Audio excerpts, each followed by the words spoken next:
తమిళనాడులో కొత్త ప్రభుత్వం ఏర్పాటుపై నెలకొన్న ఉత్కంఠకు తెరపడింది. తమిళగ వెట్రి కలగం టీవీకే అధినేత విజయ్ కు అదృష్టం వరించింది. ప్రభుత్వం ఏర్పాటుకు అవసరమైన స్పష్టమైన మెజారిటీని ఆయన సాధించారు.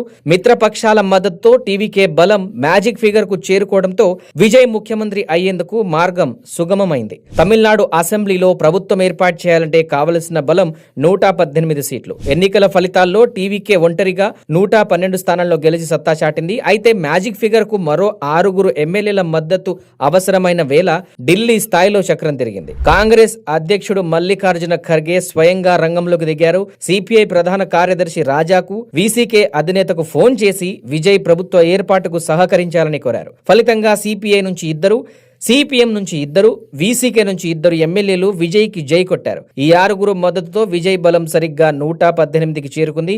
మూడోసారి సాయంత్రం 4:30 గవర్నర్ను కలిసి విజయ్ ప్రభుత్వం ఏర్పాటుపై క్లారిటీ ఇవ్వనున్నారు. సినీ స్టార్ గా వెలిగిన విజయ్ ఇప్పుడు రాజకీయ యవనికపై అతిపెద్ద విజయాన్ని నమోదు చేశారు. ఇప్పటికే సినీ ఇండస్ట్రీ నుంచి ప్రజల నుంచి భారీ మద్దతు లభిస్తున్న తరుణంలో ఈ మెజారిటీ లభించడం విజయ్ రాజకీయ ప్రస్థానంలో అతిపెద్ద విజయంగా భావిస్తున్నారు.